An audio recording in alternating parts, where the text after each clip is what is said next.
Long ago, in a sunny little town, there lived 4 blind men. They had been blind since they were born, and so they had never seen the world with their eyes. But they were clever and curious men, and they loved to learn about everything around them by listening and by touching with their hands. Now, one day, a grand procession came through the town, for the wise old Raja, the king, was passing by, riding upon his great royal elephant. How the people cheered and pointed! "An elephant!" they cried. "What a magnificent elephant!" The 4 blind men heard all the excitement, and they were filled with wonder. "An elephant! We have heard of this great and famous animal, but we have never been able to see one. Oh, how we wish we could know what an elephant is truly like!" Now the kind old Raja heard them, and he stopped his procession. "Good fellows, you shall know my elephant. Come, walk up to him and feel him with your hands, and so you shall learn for yourselves what an elephant is like." The 4 blind men were overjoyed and thanked the Raja again and again. And so, one by one, they stepped forward to touch the great elephant. The first blind man walked up and reached out his hands, and he happened to take hold of one of the elephant's thick, sturdy legs. He felt all around it, up and down. "Ah, now I understand. An elephant is exactly like a great round pillar, tall and thick and sturdy, like the pillar of a temple." The second blind man reached out his hands, and he happened to catch hold of the elephant's long, swinging trunk. He felt it move and curl in his fingers. "Oh no, my friend, you are quite mistaken. An elephant is not at all like a pillar. An elephant is just like a great, thick snake, long and round and wriggling about." The third blind man stepped up, and his hands fell upon one of the elephant's huge, flapping ears. He felt it, wide and thin and gently waving. "Why, you are both wrong. An elephant is nothing like a pillar, and nothing like a snake. An elephant is exactly like a great big fan, broad and flat, and flapping to and fro, stirring up a lovely breeze." And the fourth blind man took hold of the elephant's thin, swishing tail.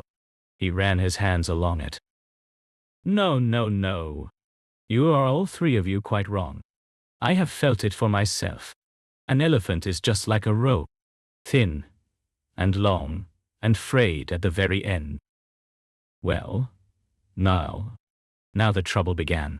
For each of the 4 blind men was absolutely certain that he, and he alone, was right, and that the others were all foolishly mistaken.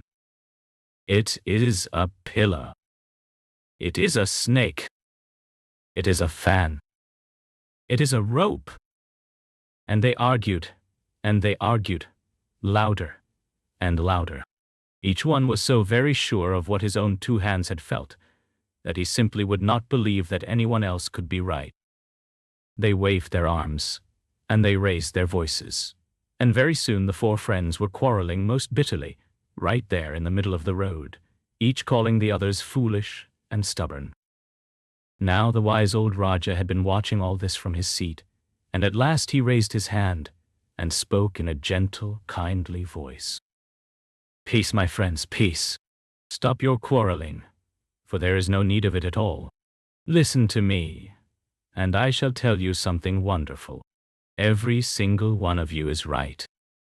"How can we all be right when we have all said completely different things?"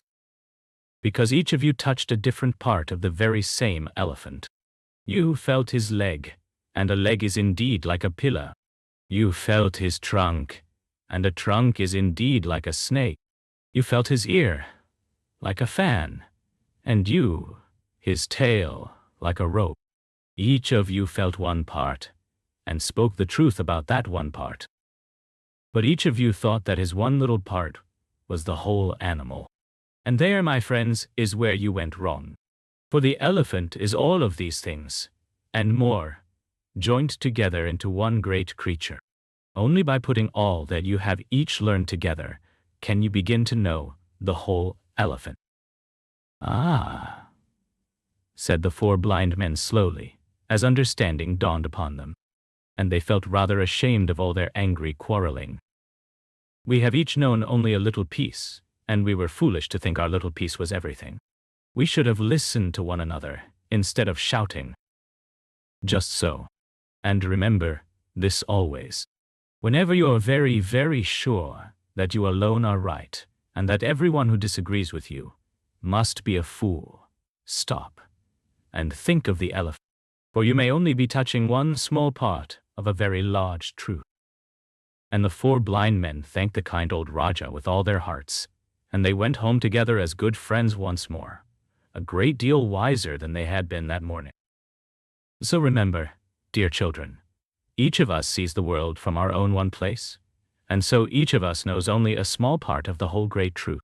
When someone sees a thing differently from you, do not be too quick to call them wrong or foolish. Stop and listen and ask. Perhaps they have simply touched a different part of the elephant.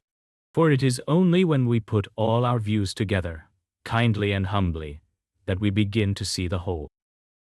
This is today's story. We'll meet again in another interesting story.